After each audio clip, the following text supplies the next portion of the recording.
नमस्कार, स्वागत है आपका प्रदेश के नंबर 1 डिबेट शो महाबहस में। मैं हूं आपके साथ मेनका चौधरी और आज जो मुद्दा इस वक्त हम आपको दिखा रहे हैं, इस मुद्दे पर बहस लंबे समय से चल रही है, लेकिन देखने का नजरिया थोड़ा अलग होगा।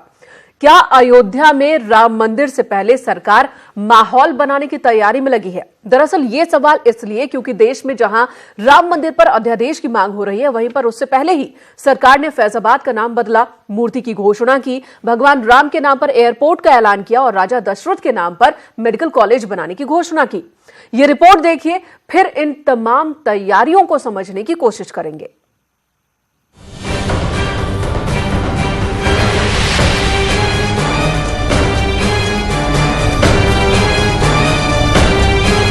एक तरफ जहां राम मंदिर पर अध्यादेश लाने की मांग की जा रही है, वहीं दूसरी ओर सरकार अध्यादेश से पहले अयोध्या का माहौल बदलने में लगी है, हालात बदलने में लगी है। राम मंदिर से पहले योगी सरकार ने अयोध्या में भगवान राम की मूर्ति लगवाने का ऐलान किया है। पूजनीय मूर्ति मंदिर में होगी, लेकिन एक दर्शनीय मूर्ति जो यहाँ की पहचान बन सके, हम उन सारी व्यवस्थाओं को करेंगे जिससे आस्था का भी सम्मान हो सके और अयोध्या की पहचान भी बन सके। मंदिर पर मचे घमासान के बीच सरकार ने राम मूर्ति का ऐलान किया है। अयोध्या की आबो हवा को समझने के लिए फैजाबाद का नाम बदलकर अयोध्या किया गया है। मंदिर बनाने के सवाल पर मुख्यमंत्री योगी आदित्यनाथ ने कहा, मंदिर तो पहले से बना हुआ है। देखिए, अयोध्या में रामलला के ही दर्शन होते हैं। जो भी आता रामलला का ही दर्शन करने के लिए आता है। वहां मंदिर था, मंदिर है और मंदिर ही रहेगा। लेकिन मंदिर का जो भव्य रूप होना चाहिए, जनता की जो अपेक्षाएं हैं, उसके अनुरूप अयोध्या का निर्माण हम लोग कर रहे हैं, अयोध्या का विकास कर रहे हैं। सरकार की माने तो राम मंदिर पर अध्यादेश आखिरी रास्ता है। उससे पहले भी समाधान के तमाम रास्ते हैं। शायद यही वजह है कि उन रास्तों के लिए पहले अयोध्या में बाकी तैयारियां जोरों पर हैं। फैजाबाद का नाम बदलने के साथ सरकार ने राजा दशरथ के नाम मेडिकल कॉलेज और राम के नाम पर एयरपोर्ट बनाने का ऐलान किया है। कांग्रेस कह रही है, पहले करके तो दिखाएं। इनसे मैं कहूंगा कि ये जो अगर सही में ये भगवान राम से प्रोत्साहित होते हैं या उनका पालन करना चाहते हैं, तो राम राज्य की स्थापना की तरफ काम करें। केवल नाम इधर से उधर करने से या नाम बदलने से कोई फर्क नहीं पड़ता है। बाकी ठीक है, आपने राजा दशरथ के नाम पर मेडिकल कॉलेज किया है, जरूर करिए, मेडिकल कॉलेज की आवश्यकता है।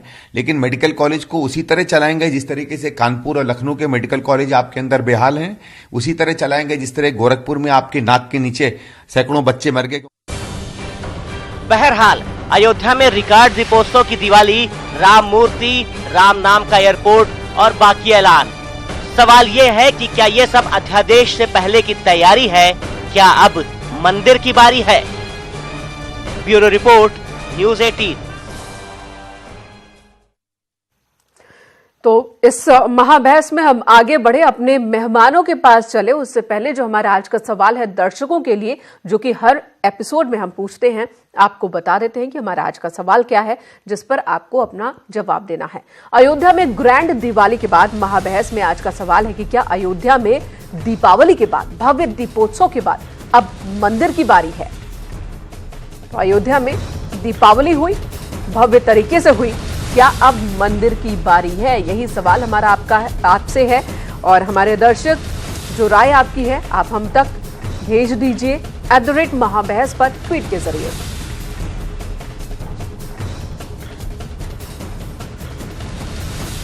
इस वक्त अमिताभ अग्निहोत्री एग्जीक्यूटिव एडिटर हमारे साथ स्टूडियो में मौजूद हैं। हमारे साथ हैं आलोक अवस्थी, प्रवक्ता बीजेपी, मोहम्मद शाहिद, प्रवक्ता PSPL, अशोक सिंह, प्रवक्ता RSS और संतोष दुबे, प्रवक्ता शिवसेना।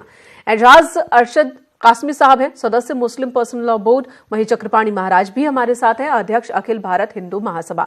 आप सभी का बहुत बहुत स्वागत। अमिताभ जी, क्या ये भगवान राम के आगमन से पहले उनकी जो नगरी है वो राममय बनाई जा रही है, माहौल बनाया जा रहा है?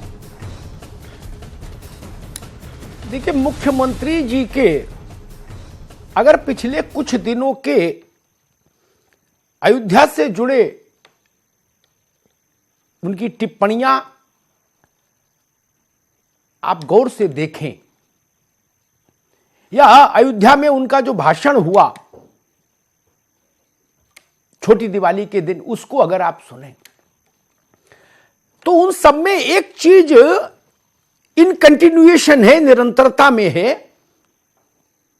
वो इस बात पर बहुत जोर देते हैं कि भव्य राम मंदिर निर्माण से पूर्व अयोध्या को उतने भव्य राम मंदिर के लिए जो पात्रता चाहिए, जो व्यवस्थाएं चाहिए, जो सौंदर्यीकरण चाहिए, जो अवस्थापना की सुविधाएं चाहिए, वो वहां उपलब्ध हों। आप विश्व भर को आकर्षित करने वाला एक इतना विराट धार्मिक केंद्र बनाएं, तो वो केंद्र जिस स्थान पर हो उस स्थान को भी डेवलप करना होगा। आज से कुछ वर्षों पूर्व की अयोध्या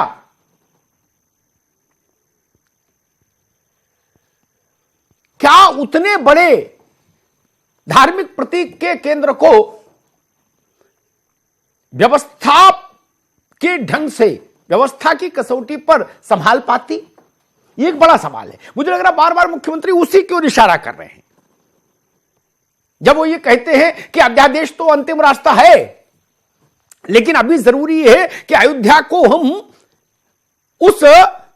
वो तमाम जरूरी सुविधाएं उपलब्ध कराएं ताकि वो उस भव्य राम मंदिर को जो निर्माण हो तो अयोध्या उन तमाम जरूरी चीजों से सन्नद्ध हो, सजी हो, संवरी हो, जो उस समय जिनकी दरकार होगी। और बड़ी दिवाली के मतलब दिवाली के दिन भी योगी जी ने जब हनुमानगढ़ी में दर्शन किए, रामलला के दर्शन किए जाकर, तब भी उन्होंने इस बात को बहुत, मैं कहूं, साफ तौर पर दोहराया। अलग अलग चैनल से बात करते हुए, अलग अलग मीडिया प्रतिनिधियों से बात करते हुए कि अयोध्या में जो भावना है वही प्रदेश की भावना है, वही देश की भावना है, और उन्होंने कहा वही हमारी भी भावना है, और उसी भावना के अनुरूप चीजें आगे बढ़ रही हैं और बढ़ेंगी।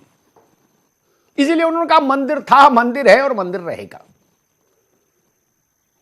इससे एक संकेत जरूर जाता है कि क्या ये मंदिर से पूर्व की जो जरूरतें हैं उनको पूरा करने का जतन हो रहा है, और इसके बाद फिर बारी मंदिर की। मैं बात शुरू करूंगा आलोक अवस्थी से, भारतीय जनता पार्टी के प्रतिनिधि हैं। आलोक अवस्थी जी 4, 5 और 6 और बल्कि 7 को दोपहर तक पूरी भाजपा उत्तर प्रदेश की अयोध्या रही। इतनी बात तो भाजपा को भी अच्छे से समझ में आ गई होगी कि मूर्ति से काम नहीं चलेगा ना। वो 251 की लगे मीटर की, चाहे 1108 मीटर की लगे मूर्ति, भले ही इतनी बड़ी मूर्ति क्यों ना लग जाए कि अयोध्या में लगे और लंका में दिखाई दे, फिर भी उससे मंदिर की आकांक्षा कम नहीं होगी। यह तो आप लोगों ने देख ही लिया होगा। जब मुख्यमंत्री जी बोल रहे थे 6 तारीख को, तो उनके संबोधन के दौरान भी नारा लग रहा था, योगी जी ये काम करो, मंदिर का निर्माण करो, लग रहा था ना। तो मेरा सवाल, क्या भव्य राम मंदिर के अस्तित्व में आने से पहले जो जरूरी चीजें हैं, अयोध्या को वांछित हैं, चाहिए होंगी, उनके सिलसिले को जो आगे बढ़ाया है सरकार ने, क्या इसको ये माना जाए कि राम मंदिर, अगली कड़ी राम मंदिर?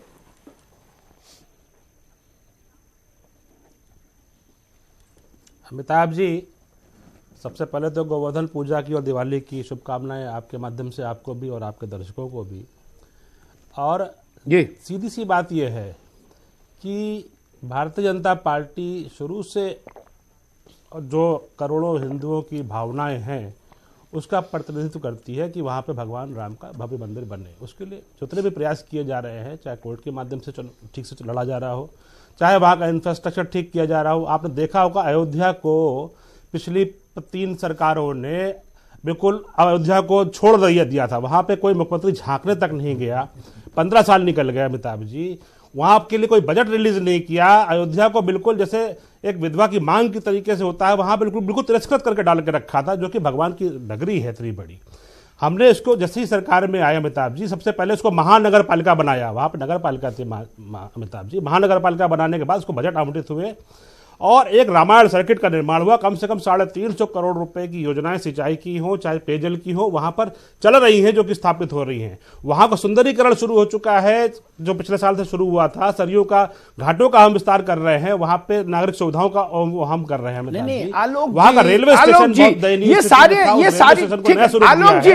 ये सारी चीजें ठीक, मैं समझना ये चाह रहा हूं, जनता ये जानना चाह रही, देश ये जानना चाह रहा, राम भक्त ये जानना चाह रहे कि ये सब चीजें केवल यही सब चीजें होके रह जाएंगी या ये सब चीजें इसलिए हो रही हैं कि मंदिर बनाना है वहां भव्य। मसला ये है, जनता सीधे सपाट ये जानना चाह रही है।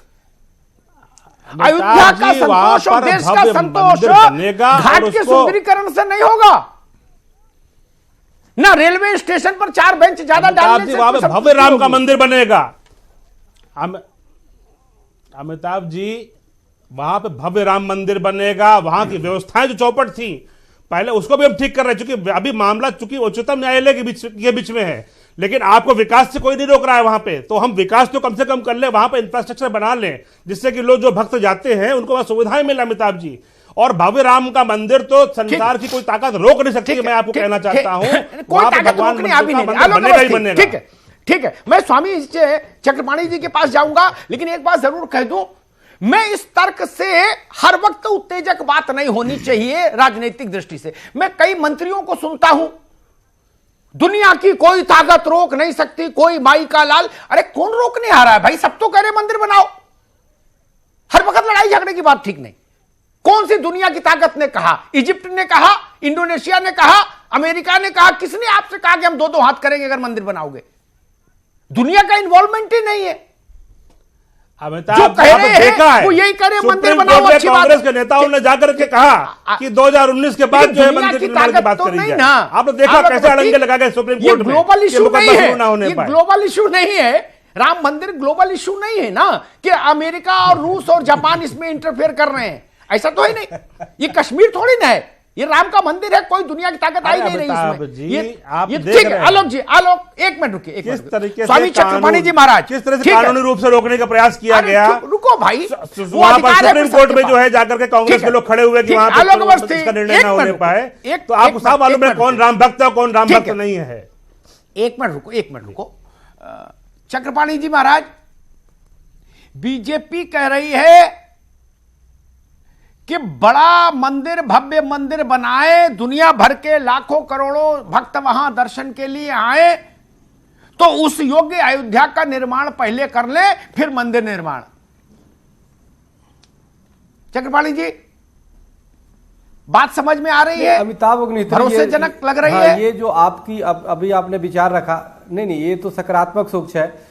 नहीं, लेकिन आप ये बताइए ना कि जहाँ पे हरिद्वार में या सप्तपुरियों में या अनेक ऐसे हमारे कुंभ स्थान होते हैं, क्या वहाँ पे कितना विकास हुआ है? और क्या विकास के नाम पे कुंभ होता है क्या? ऐसा नहीं है। अगर तीर्थाटन है, अगर जहाँ पे पवित्र स्थान है, तो वहाँ पे हिंदू तो कैसे भी पहुँच जाएगा। ये तो तर्क कोई सिरे से नहीं चढ़ती और ये समझ में नहीं आ रहा। सवाल इस बात का है कि अगर भगवान श्री राम मंदिर के निर्माण की अगर एक बार अध्यादेश आ गया तो विकास भी हो जाएगा। अगर पहले मंदिर बन जाएगा तो विकास तो ऐसे ही होगा। और वहां पे जो लोग हैं जो तीर्थाटन के लिए आएंगे, जो दर्शन के लिए रामलला के आएंगे, तो जब आएंगे तो उसे ऐसे ही राजस्व होगा और विकास तो ऐसे ही हो जाएगा। लेकिन जो मूल विषय है, अभी योगी जी पे पूरे देश के संतों की, पूरे देश के हिंदुओं की निगाह इसी पे टिकी हुई थी कि जो बड़ी घोषणा करने वाले हैं वो राम मंदिर की भी घोषणा करने वाले हैं। शायद वो केंद्र सरकार से बात करके उस दिन घोषणा कर दे तो आज उसका दीपावली बहुत ही ऐतिहासिक हो जाता। और निश्चित रूप से जो त्रेता युग का जो चित्रण किया गया था पुष्पक विमान से आने का, तो पुष्पक विमान से जब भगवान श्री राम त्रेता में आए थे तो उस समय उनके महल हुआ करते थे, विशाल महल। आज तो भगवान श्री रामलला टेंट में है, तो शायद अगर घोषणा करते तो वो भी लोगों की जो अंदर दर्द है वो शायद खत्म हो जाता, वो कम होता। तो निश्चित रूप से जो हॉस्पिटल की इसकी घोषणा की वो बिल्कुल चलो सराहनीय है, नाम भी जो किया सराहनीय है, लेकिन उसके साथ अध्यादेश की बात करनी चाहिए थी। राम मंदिर कब से बन रहा है इसकी बात करनी चाहिए थी, उस पर कोई घोषणा उन्होंने नहीं किया। और आज भी इंतजार कर रहा है। आप कारवा गुजर गया, गुबार देखते रहे, 4.5 वर्ष तक बीत गया, कब तक आप एयरपोर्ट बनाओगे, कब तक ये तो बनाती ही रहोगे, हर मैं अशोक सिंह के पास चलूंगा। राष्ट्रीय स्वयंसेवक संघ के प्रतिनिधि हैं, संघ का स्वर बहुत महत्वपूर्ण है इस सारे मसले में। अशोक सिंह जी, चक्रपाणी जी महाराज कह रहे हैं पहले मंदिर बनाओ, विकास तो उसके पीछे पीछे आ जाएगा। उनका तर्क भी बहुत अजब गजब नहीं है। काशी में भगवान विश्वनाथ विराजमान है, इसलिए काशी महत्वपूर्ण है। मथुरा में बांके बिहारी विराजमान है, इसलिए मथुरा महत्वपूर्ण है। कटरा में भगवती विराजमान है, साक्षात वैष्णो देवी, इसलिए कटरा महत्वपूर्ण है। पहले वहां जगमोहन ने विकास कार्य नहीं किया कि देवी बाद में आई, पहले विकास कार्य हुआ हो। कटरा जम्मू कश्मीर, वहां जम्मू में अशोक जी पहले भगवती विराजी तो विकास तो हो ही गया। चक्रपाणी जी, तर्क तो यह भी ठीक है। देखिए, बिल्कुल चक्रपाणी जी का तर्क अपनी जगह सही है, लेकिन आपने जो भूमिका प्रारंभ में रखी है वो भी काफी हद तक दम है उसमें कि अगर हम इंटरनेशनल केंद्र की बात कर रहे हैं, अंतर्राष्ट्रीय केंद्र होगा, राम मंदिर का इतिहास विश्व के कई देशों से जुड़ा हुआ है, तो अब तक सन 92 से लेके अब तक जो अयोध्या में हुआ वो सिर्फ एक बैरिकेडिंग के अलावा कोई काम नहीं हुआ। और तब तक जो आबादी बढ़ी, व्यवस्थाएं बढ़ी, उससे दुर्गति ही हुई है, वहां सुधार कुछ नहीं हुआ। तो अगर ऐसी कोई योजना लेके आ रहे हैं कि एक नई अयोध्या बसाई जाए जो अंतर्राष्ट्रीय केंद्र की तरह विकसित हो, फिर पुरानी अयोध्या को भी एक नए सिरे से विकसित किया जाए, ऐसी अगर कोई परिकल्पना है तो उसका स्वागत किया जाना चाहिए। रही बात अध्यादेश का, तो निश्चित ही यह भी बात सही है कि जनमानस का विश्वास मूर्ति लगने से नहीं, वो अध्यादेश आने और मंदिर के निर्माण शुरू होने से ही पूरा होता है। बहुत अच्छी बात की, और सबसे बड़ी बात, बहुत सटीक बात कही अशोक जी ने, उसमें नेताओं वाला किंतु परंतु जलेबी नहीं बनाई, बड़ी सीधी बात कही, मुझे अच्छा लगा। संतोष दुबे शिवसेना के प्रतिनिधि हैं हमारे साथ। संतोष जी, चलो 25 साल बाद ही सही ठाकरे परिवार को भी लगा कि अयोध्या चलना चाहिए, नहीं? बाला साहब कभी नहीं आए जी, बिल्कुल अग्निहोत्री जी, उद्धव भी नहीं आए, राज ठाकरे भी कभी नहीं आए, लेकिन चलो इस बार मुझे लगा कि भगवान रामलला उनको भी खींच लाने में सफल हुए। वो भी आने वाले हैं इसी महीने।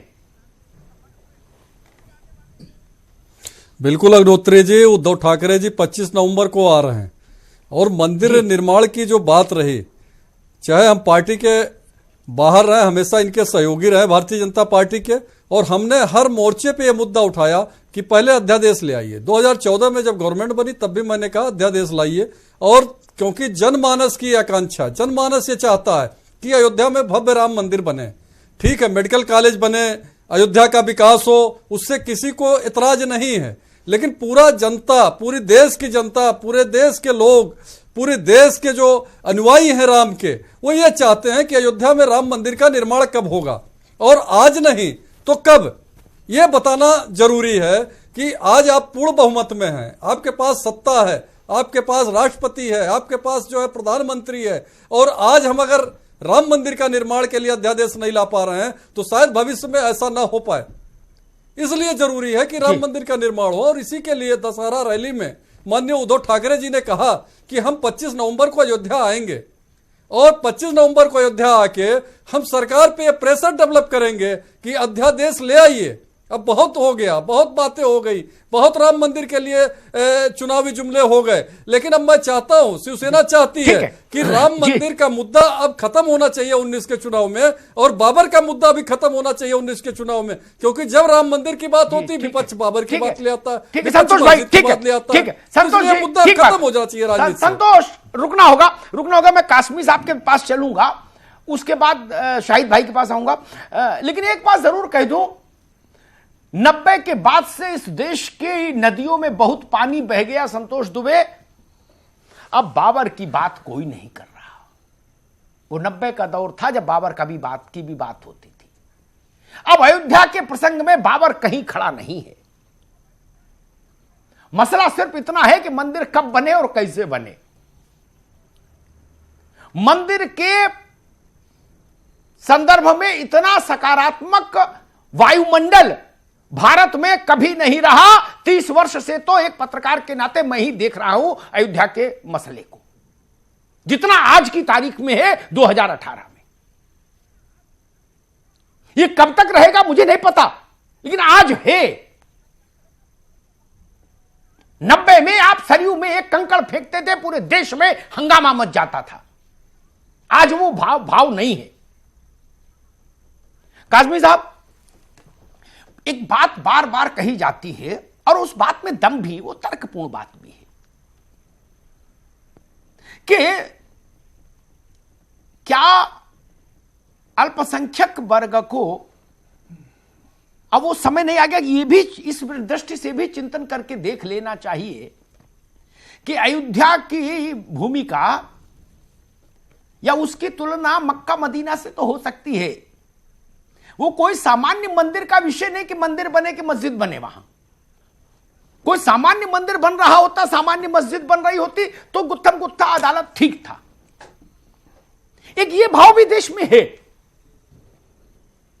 कि एक सद्भाव का रास्ता यहां से निकले, क्योंकि अदालत से जो फैसला निकलेगा या अध्यादेश से जो फैसला निकलेगा वो फैसला एक आबादी के लिए ये होगा कि भाई कोई जीता कोई हारा। काज़मी साहब, देखिए, यकीनन जो राम है, जिस तरीके से इस देश की मेजॉरिटी है, अक्सरियत है, उसके लिए, उनके लिए काबिल एहतराम है, उसी तरीके से माइनॉरिटी के लिए भी वो काबिल एहतराम है। और सब चाहते हैं कि राम मंदिर वहाँ बने। अयोध्या में यकीनन बनना चाहिए राम मंदिर। लेकिन सामने ये भी हमें पेश नज़र रखना होगा कि हमारे मुल्क, जो दुनिया का सबसे बड़ा सेकुलर मुल्क है, इस मुल्क की पहचान किस चीज़ से है? इस मुल्क की पहचान क्या किसी की भावना से है? इस मुल्क की पहचान किसी की आस्था से है? या इस मुल्क की पहचान जस्टिस से है? असल इस मुल्क की पहचान यहाँ का जो सेकुलर सिस्टम है, यहाँ का जो डेमोक्रेटिक सेटअप है और यहाँ का जो जुडिशियरी सिस्टम है, जो इंसाफ का एक निज़ाम है, उससे है इस मुल्क की पहचान। हम ये चाहते हैं कि राम जो हम सब के लिए काबिल एहतराम है, उनका भव्य मंदिर बने और ज़रूर बने। लेकिन कल होकर के तारीख में ये ना लिखा जाए या दुनिया ये ना कहे कि किसी की मस्जिद को तोड़ करके यहाँ पर राम मंदिर बनाया गया, किसी की मस्जिद को शहीद करके बनाया गया। स्वेच्छा से दावा वापस ले लेने में तारीख में तो अच्छी बात लिखी जाएगी, खराब कहां लिखी जाएगी? तारीख में लिखा जाएगा कि भारत ने एक मिसाल पेश की। नहीं, वही तो लिखा जाएगा ना कि वहां पर जो 500 साल तक मस्जिद थी, उस मस्जिद को माइनॉरिटी नहीं, तो ये भी लिखा जाएगा कि वहां जो 2000 साल से मंदिर था उसको तोड़कर मस्जिद बनी, ये भी तो आएगा। तो ये चीजें जो है ना, अब यहाँ पर जब इस तरह की कंट्रोवर्सी होती है या वहां पर विवादित जगह हो जाती है, तो वहां पर एक निर्णायक फैसला लेने के लिए जरूरत पड़ती है हमें कोर्ट की, जरूरत पड़ती है हमें अदालत की। अब अदालत फैसला कर दे कि वहां पर जो असल जो लैंड है वो किस चीज की लैंड है, मस्जिद की लैंड है या मंदिर की लैंड है। अगर वो कह देते हैं अदालत की ये मस्जिद की लैंड नहीं है, मस्जिद कभी यहाँ पर नहीं रही या किसी की जगह कब्जा करके मस्जिद बनाई गई है, यकीनन हम सब जो है सहयोग करेंगे कि आप शौक से वहां पर मंदिर बनाइए। लेकिन अगर वो मस्जिद की जगह साबित हो जाती है कोर्ट के अंदर में, तो फिर हम नहीं चाहेंगे कि एक जगह को, किसी जगह को छीन करके और वहां पर इतनी बड़ी तारीखी और काबिल एहतराम शख्सियत के लिए अगर मंदिर बनाई जाए तो किसी कंट्रोवर्शियल जगह पर बनाई जाए या दूसरे के धार्मिक जो स्थान है उसको छोड़ करके वहां पर उसको शहीद करके मंदिर बनाया जाए। ठीक है, मैं दो बातें कह के मोहम्मद शाहिद के पास जाऊंगा। दो बातें गैर राजनीतिक हैं जिनको हिंदू और मुसलमान सबको मानना पड़ेगा, अच्छी लगे तो भी मानना पड़ेगा, बुरी लगे, मन पे थोड़ा गड़बड़ भी लगे तो भी मानना पड़ेगा, क्योंकि तथ्य तो तथ्य है। बीबी लाल ने अयोध्या में सबसे पहले खुदाई की थी, कोर्ट के आदेश से नहीं। वैसे बीबी लाल भारत के जो सबसे अच्छे पुरातत्वविद हैं उनमें से एक रहे, इस पर कोई डिस्प्यूट ना हिंदू कर सकता है ना मुसलमान कर सकता है। और उनके साथ 11 इस देश के पुरातत्वविदों की टीम ने खुदाई की इन फ्रंट ऑफ कैमरा। वहां 12 खंबे हिंदू प्रतीक जिनमें उत्कीर्ण थे, वो उनके अवशेष और उनके बेस मिले। उसके बाद 2003 में, यह भी शायद जानकारी लोगों को होगी जिन्होंने अयोध्या को बहुत माइन्यूटली फॉलो किया होगा, जो केवल अखबार से फॉलो कर रहे होंगे उनको नहीं स्मरण में होगा। 2003 में इलाहाबाद हाईकोर्ट की लखनऊ बेंच के आदेश से हाईकोर्ट के एक सिटिंग जज की राउंड द क्लॉक उपस्थिति में इन फ्रंट ऑफ कैमरा खुदाई हुई। वो शासकीय खुदाई थी जिस पर कोर्ट और हुकूमत की मुहर थी। वहां 51 खंभों के अवशेष मिले। हिंदू मंदिरों में प्रयुक्त होने वाले प्रतीक चिन्हों के अवशेष मिले। वो सब चीजें मालखाने में जमा कराई गई और उनका सारा डिटेल इलाहाबाद हाईकोर्ट की लखनऊ पीठ में सबमिट हुआ। और उसमें एक प्रमुख पुरातत्वविद थे उस टीम में, जिनका नाम था के मोहम्मद। वो इस्लाम के अनुयायी थे। के मोहम्मद साहब ने एक किताब लिखी है। उस किताब में उन्होंने कहा कि वहां क्या क्या मिला। तथ्यों को सही रोशनी में देखना सीखना चाहिए हमको। मोहम्मद शाहिद साहब, अयोध्या में मंदिर की तैयारी हो रही है। मंदिर के लिए जो चीजें जरूरी हैं मंदिर से पहले वो इसी दिशा की ओर इशारा कर रही है। मैं पूरी तरह से इसमें सहमत नहीं हूं इस बात से। मुख्यमंत्री जी ने कभी एक बार ये नहीं कहा कि हम कहां बनाएंगे, एक बात। दूसरी बात यह है कि हम उस पर किसी तरह का कमेंट इसलिए नहीं करेंगे क्योंकि माननीय सर्वोच्च न्यायालय में केस चल रहा है। भारतीय जनता पार्टी वाले सत्ता में हैं, वो किसी को भी डरा सकते हैं, किसी को भी धमका सकते हैं। जैसे उनके राष्ट्रीय अध्यक्ष ने सुप्रीम कोर्ट को धमकाने का प्रयास किया। सुप्रीम कोर्ट जो फैसला करेगा, इस देश का जनमानस जो भी है, हम कह रहे जिसके भी फेवर में हो वो मानेंगे लोग, और स्वेच्छा से सब मानेंगे, चाहे वो हिंदू पक्ष हो चाहे मुसलमान पक्ष हो। और दूसरी बात, मैं आपको भारतीय जनता पार्टी के विद्वान प्रवक्ता हमारे भाई, इन्होंने कहा कि 3 बार की सरकारों से अयोध्या का यह हाल हुआ। ये थोड़ा सा भूल गए। कल्याण सिंह साहब मुख्यमंत्री थे उत्तर प्रदेश के, तब भी अयोध्या था। राजनाथ सिंह साहब मुख्यमंत्री थे, तब भी अयोध्या था। अयोध्या हजारों हजार साल का था। और आपकी सरकार केंद्र में भी 2 बार आई, 3 बार आई, और अभी भी किसी ने रोका नहीं था। और राम प्रकाश जी भी मुख्यमंत्री थे, क्या उनको रोका था? राजनाथ सिंह साहब को किसी ने रोका था कि अयोध्या का निर्माण करिए? क्या कल्याण सिंह साहब को किसी ने रोका था कि अयोध्या का निर्माण करिए? और भारतीय जनता पार्टी ने बहुजन समाज पार्टी के साथ सरकार चले, क्या उसने रोका था? नहीं रोका था। ये देखिए भारतीय जनता पार्टी का चाल चरित्र चेहरा। मैंने ये बात इसलिए कही अमिताभ भाई कि ये विकास विकास विकास की बात करते थे, फला विकास पर हम चर्चा नहीं कर रहे मोहम्मद शाहिद। मैं सिर्फ इतनी बात चर्चा कर रहा हूं कि क्या हिंदू अयोध्या में राम का मंदिर के पक्ष में आप हैं कि नहीं है, इतनी सी बात पूछ रहा हूं। नहीं, मैं सर्वोच्च न्यायालय के फैसले के पक्ष में हूं।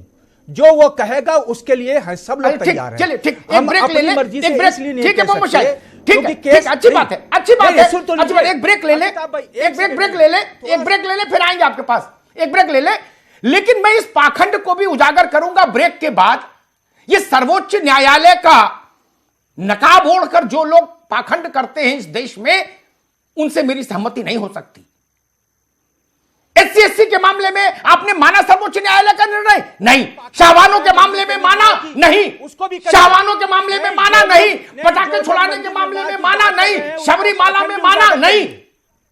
आज आप सब जिसको देखो वो सर्वोच्च न्यायालय का एक शील्ड हाथ में लेकर पीछे से बात करना चाहता है। क्यों ये तरीका भी ठीक भाई, नहीं। वो संवैधानिक संस्था है सबसे बड़ी। चलिए फिलहाल पूछेंगे रोकेंगे आपको आपने कितनी शाहिद बार जी संविधान की संस्था का मान किया, पूछेंगे महाबहस में। और आज हम बात करें कि क्या माहौल बनाया जा रहा है, अयोध्या नगरी को उस तरह से तैयार किया जा रहा है, विकसित किया जा रहा है कि जहां पर राम का भव्य स्वागत हो सके, राम मंदिर का भव्य निर्माण हो सके। अमिताभ जी हमारे साथ मौजूद हैं। अमिताभ जी, सुप्रीम कोर्ट की बात हर कोई कह रहा है, वो भी जिससे मंदिर की मांग है, जिन्होंने मंदिर का भरोसा दिया है, जिन्होंने वायदा किया है, और वो भी जो कि मंदिर पर अपनी बात साफ नहीं करना चाहते, अपना पक्ष साफ नहीं करना चाहते। देखिए, मैं ब्रेक से जाने से पहले यही बात कह रहा था, अब ब्रेक पर भी कासमी साहब से मेरी यही चर्चा हो रही थी। अब सब मुद्दा छोड़ देता हूं, पहले सुप्रीम कोर्ट पे आज चर्चा कर लेता हूं। ये धुंध भी छटनी चाहिए देश के सामने हमेशा के लिए। अशोक सिंह, इस देश में अपनी सुविधा से सुप्रीम कोर्ट का कवच कोई भी कभी भी पहन लेता है, और जब वो सुविधा खत्म हो जाती है तो कवच को ले जाकर बक्से में रख देता है, तो चाबी अटारी पे रख देता है, आले में। हमने शाहबानों का केस देखा, हमने दक्षिण में क्या जल्ली कट्टू है क्या है उसका केस देखा, हमने सबरीमाला देखा। मैं 100 उदाहरण गिरा दूं जहां सुप्रीम कोर्ट की प्रतिष्ठा चौराहे पर लाके खड़ी कर दी लोगों ने, और आज सुप्रीम कोर्ट के नाम का ताबीज गले में डाल के घूम रहे हैं सब। इस बात से इत्तेफाक नहीं रखता। आप सबरीमाला की बात कर रहे हैं, हाजी अली पे सुप्रीम कोर्ट ने अशोक सिंह दिया उसको माना कि लोगों, अरे रुको भाई, रुको शाहिद, मोहम्मद मोहम्मद शाहिद रुको, अशोक सिंह को बुलाया है। अरे भाई अशोक सिंह को बात करनी है, अभी रुको शाहिद भाई। आप अशोक जी, आपने जो बात कही है बिल्कुल सत्य है, और आपने इतने उदाहरण भी जो दिए हैं, और खासतौर से राम मंदिर का विषय जहां तक है, उस विषय पे जब आपने कहा एएसआई के साक्षी ये कहते हैं सारा विवरण, और ये नहीं कि आपने बताया, ये सभी बैठे, सभी को पता है, सारे राष्ट्र को पता है, जो लोग सुप्रीम कोर्ट की दुहाई देते हैं, ये दोहरी मानसिकता है, दोहरा चरित्र है। और दूसरी बात ये कि इस राष्ट्र के लिए ज्यादा गौरव की बात होती अगर समाज स्वयं में बैठ के ये निर्णय कर लेता कि ये राम मंदिर था, राम मंदिर है, और राम मंदिर ही भव्य बने, शुरुआत हो। जो लोग इसमें आड़े आ रहे हैं, अड़चन डाल रहे हैं, सुप्रीम कोर्ट के आड़ में छुप रहे हैं, ये सब दोहरी राजनीति है, और ये जो विश्व बंधुत्व की भावना भारत की है उसको धोखा दे रहे हैं। जी ठीक बात। चक्रपाणी जी, मैंने शाहबानों के मसले पर अमिताभ भाई मैं 1 मिनट, अरे रुको भाई, मोहम्मद शाहिद आपके पास जब आएंगे तो आपको अवसर देंगे, तब तक अपने विचार आप संयोजित कराने, ऐसे नहीं, मेरी बहस में ये नहीं चलता ना। आपके पास आएंगे तो आपके पास अवसर रहेगा, तब बोलिएगा। चक्रपाणी जी, मैंने शाहबानों के केस में देखा, राजीव जी प्रधानमंत्री थे, सुप्रीम कोर्ट का इतना घनघोर असम्मान आजाद हिंदुस्तान में कभी नहीं हुआ। एक मंत्री थे, मैं अभी कासमी साहब को बता रहा था, जियाउर रहमान अंसारी जी, उन्होंने लोकसभा में इतना घृणित भाषण दिया था सुप्रीम कोर्ट के जजेस के नाम लेकर, जिसका मैं उल्लेख नहीं कर सकता। आज सुप्रीम कोर्ट के नाम की मांग में सिंदूर भर के घूम रहा है पूरा देश। जी बिल्कुल बिल्कुल, आप ठीक कर,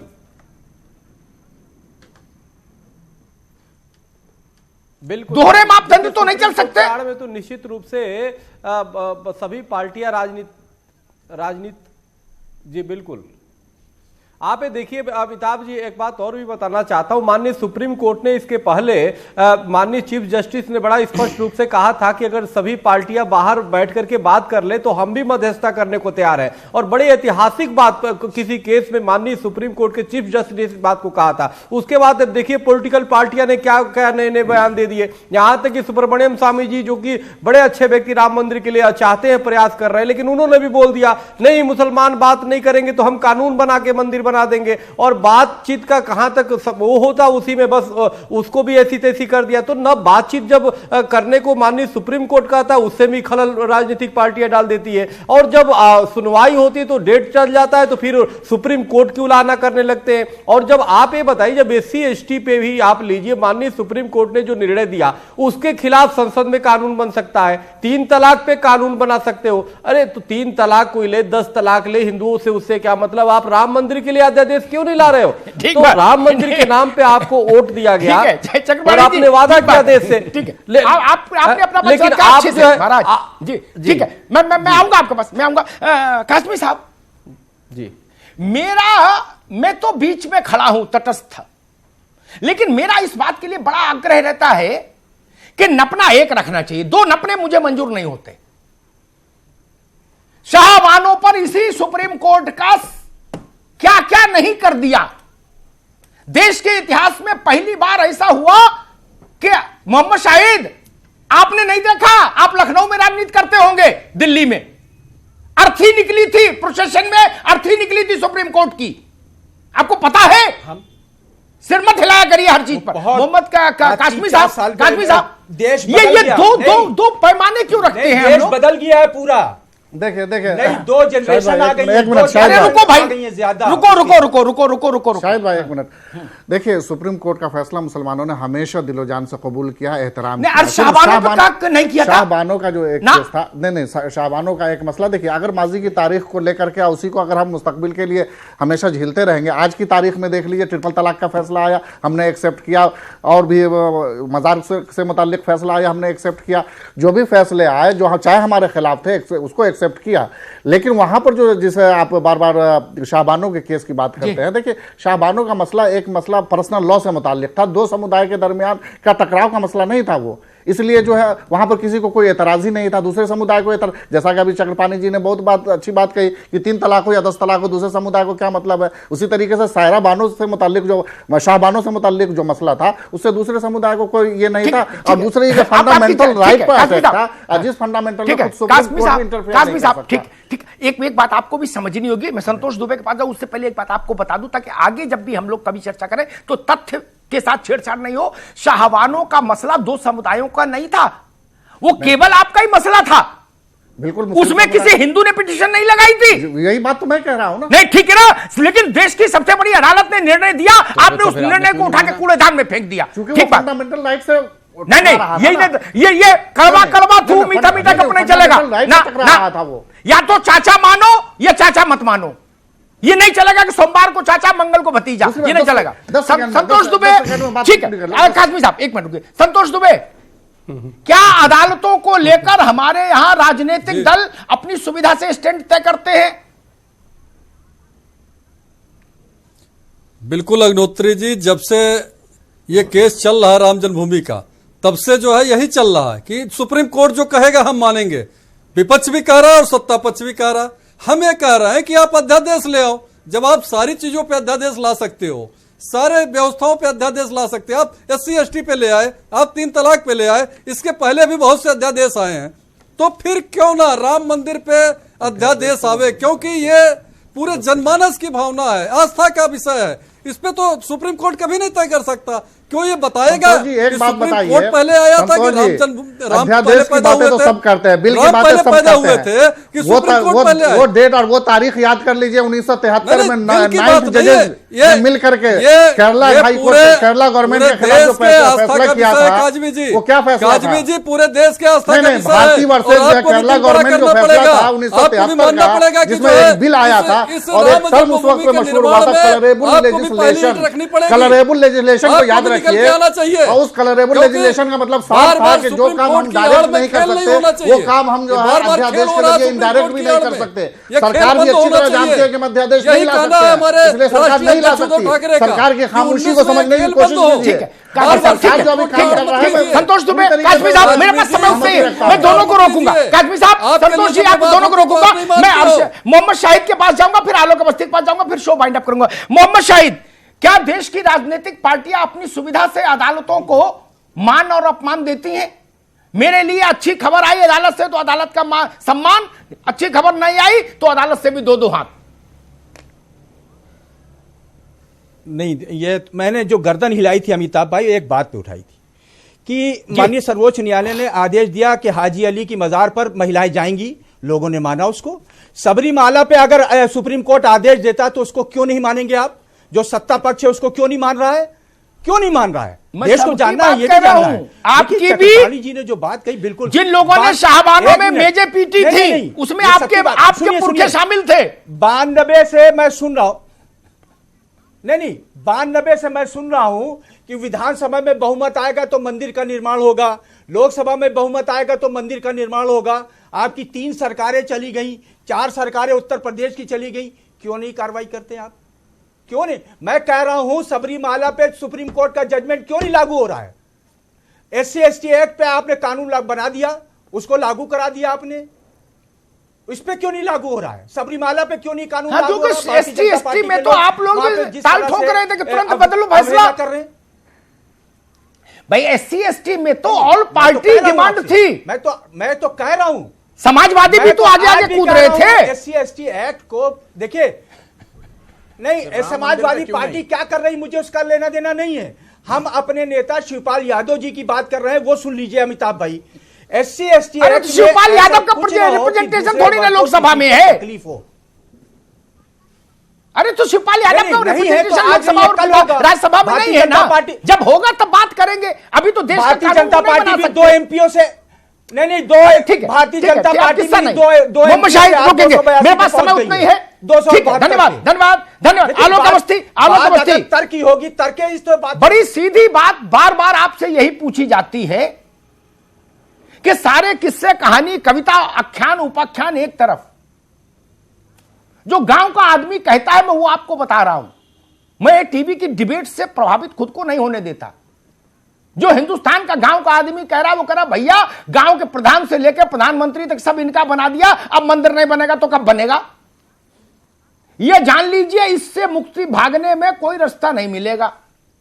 जनता सिर्फ एक लाइन चाह रही, बौद्धिक विमर्श नहीं, कि वो बताओ मंदिर किस विधि बनेगा और कब से बनेगा। आलोक अवस्थी।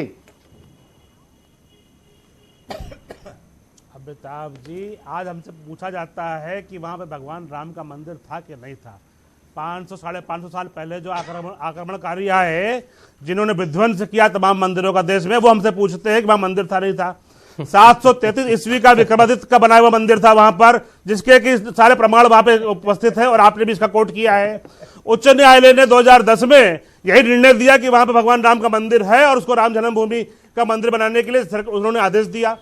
तो ये कौन लोग हैं? ये वो लोग हैं जो भगवान राम के अस्तित्व को नकारते आए हैं। भगवान राम को और रामायण को कहते हैं सुप्रीम कोर्ट में भरोसा क्यों नहीं है? फैसला आपके हक में आ जाएगा। और ये इस तरह के निजामी जैसे मुल्ले बैठे हुए हैं, कह रहे हैं कि ये जो सारे तथ्य आपके फेवर में है। भाई तो फिर इंतजार कर लीजिए ना फैसले का, आपके हक में फैसला आएगा, बनाइएगा, हम सब लोग साथ देंगे। और इस्लाम का क्यों नहीं है भरोसा? क्यों नहीं है आपको सुप्रीम कोर्ट में? शर्म नहीं आती है सुप्रीम कोर्ट में भरोसा क्यों नहीं है आपको? भावना फैला रहे हैं और मंदिर के विरोधियों के साथ साफ कह रहे हैं। जब आप कह रहे हैं कि सारे तथ्य हमारे फेवर में है, एएसआई की रिपोर्ट आपके फेवर में, हाईकोर्ट का फैसला आपके फेवर में, सब कुछ आपके फेवर में, इंतजार कर लीजिए। ठीक है, आगे आपकी बात। आज उनका खाता भी नहीं खुलने वाला है उत्तर प्रदेश के अंदर, और देश में सरकार उनकी चली गई, इसीलिए कहीं पे भी नहीं आ रही है। 20 जगहों पे सरकार। चलिए आलोक अवस्थी जी, अवस्थी जी आपकी बात आ गई, हम लोग क्या कह रहे हैं वो तो सुन ही लिया, जनता क्या कह रही है वो सुन बिल्कुल, जनता क्या कह रही है वो जान लेते हैं। आपकी बात आ गई और अब हमारे दर्शक क्या कह रहे हैं ये भी जान लेते हैं। हमने दर्शकों से यही सवाल किया था कि अयोध्या में दिवाली, भव्य दीपावली के बाद क्या अब मंदिर की बारी? ये सवाल फिर से आलोक जी 1 मिनट, जनता की बात भी सुन ले आप जरा। ठीक है आलोक जी, राजनीति बहुत हो गई, हो भी रही है, लेकिन जो सवाल हमने दर्शकों से किया था उस सवाल के जवाब भी जान लेते हैं। हमारे दर्शकों ने क्या बताया है कि क्या अब मंदिर की बारी है? हमारा यही सवाल था। हमारे दर्शकों ने वोट किया है @महाबहस पर, और जो राय हम तक भेजी है वो इस वक्त आपको बता देते हैं। टीवी स्क्रीन पर आप देख सकते हैं 37% लोगों का भरोसा है कि हाँ अब मंदिर की बारी है, लेकिन 57% लोग अब भी कह रहे हैं कि नहीं अभी इंतजार करो। 6% कह रहे हैं पता नहीं। अमिताभ जी, पहले तो भाजपा को यह समझना होगा कि जनादेश में बहुसंख्यक वर्ग अभी आप पर पूरा यकीन नहीं कर रहा। वो तब यकीन करेगा जब जमीन पर कुछ देखेगा, टीवी देखकर यकीन नहीं करेगा।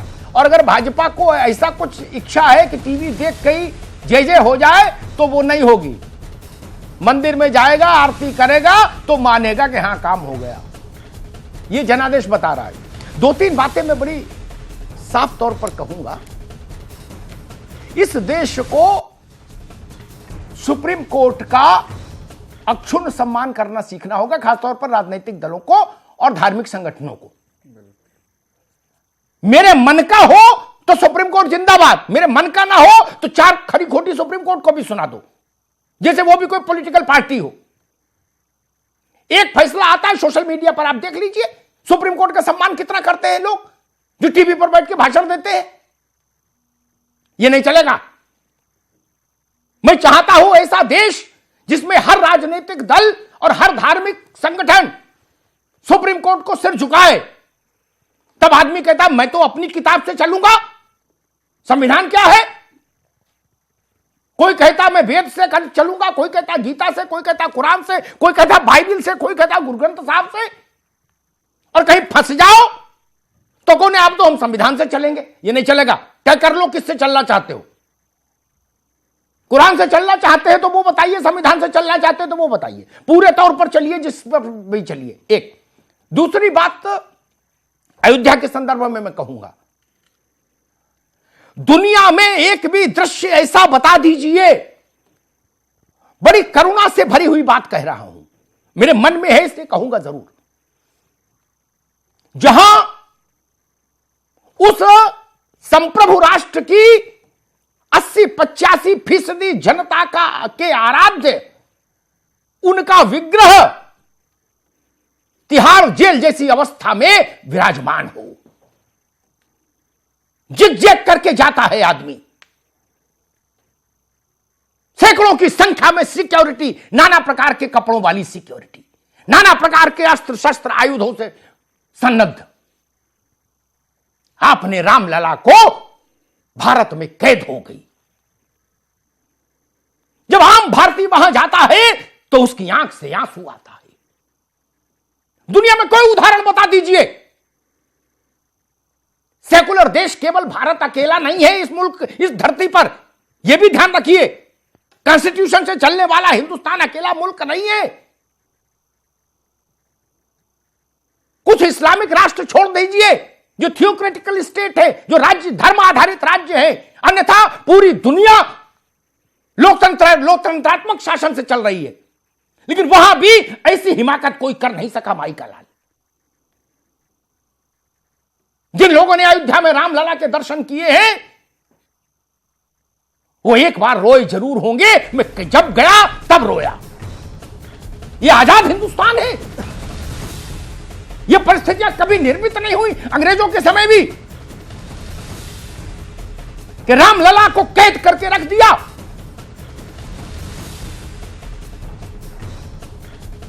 ऐसे तो आतंकी भी नहीं रखे जाते। आतंकी भी नहीं रखे जाते ऐसे जैसे रामलला को रख दिया। ये परिस्थिति क्यों बनी? इससे मुक्त होना पड़ेगा देश को। और इससे मुक्त होने का मतलब संविधान का विरोध नहीं, लोकतंत्र का विरोध नहीं। जो लोग ये कहते हैं वो या तो नासमझ हैं या ज्यादा समझदार हैं, चतुर हैं, चालाक हैं।